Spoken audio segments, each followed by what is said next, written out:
Сәлеметсіздер ме, құрметті оқушылар? Бүгінгі сабақтың тақырыбы құстар туралы не білемін? Зат есімнің жіктелуі. Сабақтың мақсаты: мәтіндегі негізгі ойды анықтаймын, мәтіннен жіктік жалғаулы зат есімдерді табамын, сөздерді сөз құрамына талдай аламын. Олай болса, алғашқы жаттығу құстардың әңгімесі. Мен торғаймын, шиқ-шиқ. Адам тұрағына жақын келіп, қоныстанғанымыз қандай жақсы болды.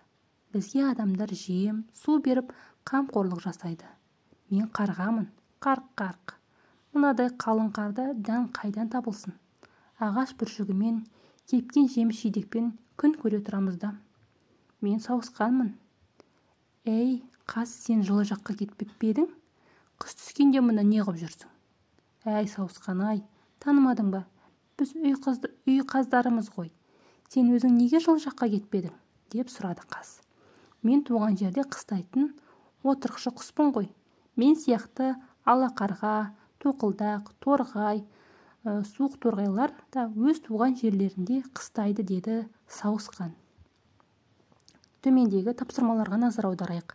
Мәтіннің тақырыбы мен мазмұны сәйкес келе ме? Қандай ат қояр едің? Мәтіннің тақырыбы мен мазмұны өзіне сәйкес келеді, яғни бұл жерде құстардың әңгімесі баяндалып тұр, иә? Мәтіндегі негізгі ойды анықта.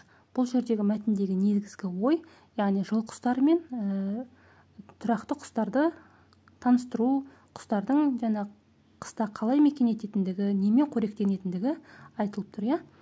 Мәтіннен жіктік жалғаулы зат есімдерді теріп жазып, сөз құрамына талда. Бұл жерде торғаймын, қарғамын, сауысқанмын, қаздарымыз, құспын деген сөздер. Енді бұл жерде торғаймын деген түбірі торғай, мын деген жіктік жалғауы, қарғамын түбірі қарға, мын жіктік жалғауы, сауысқанмын түбірі сауысқан, мын жіктік жалғауы. Қаздарымыз дегенде түбірі қаздар, тәуелдік жалғауы, және де тәуелдік жалғауынан кейін мыз деген жіктік жалғауы жалғанып тұр. Құспын түбірі құс, пын деген бұл да жіктік жалғауы екен. Келесі 29-шы жаттығу: жұмбақты оқып шешуін тап. Шынтиып қос құлағы, түнде көрер қырағы, тікірейіп айдары, егін жауын қырады. Тап, қай құстың үлпілі, төрде ілулі тұрады. Жұмбақтың шешуіндегі құс туралы білетініңді айт. Бұл жерде жауабы, жұмбақтың жауабы үкі. Үкі негізінен орманды мекендеп, жемін көбіне түнде аулайтын жыртқыш құс. Басы үлкен, көздері бақырайған, қауырсындары жұмсақ. Ұшқанда дыбыссыз қанат қағады. Ұясын жасыруға болатын жерге салады. Жұптарын өмір бойы сақтайды. Дене мөлшеріне қарай 2-12-ге дейін жұмыртқа басады. Қоян, тышқан секілді кемірушілерді аулап пайда келтіреді.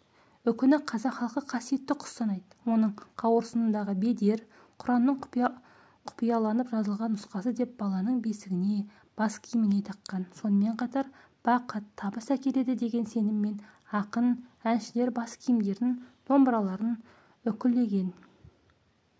30-шы жаттығу: тиісті жіктік жалғауын қойып, мәтінді көшіріп жаз. Мен ақылды құспын. Сендерге өзім жайлы айтып беремін. Біз 350-ге жуық түрімізбен дүние жүзінде ең көп тараған құстардың біріміз. Өмір жасымыз да ұзақ.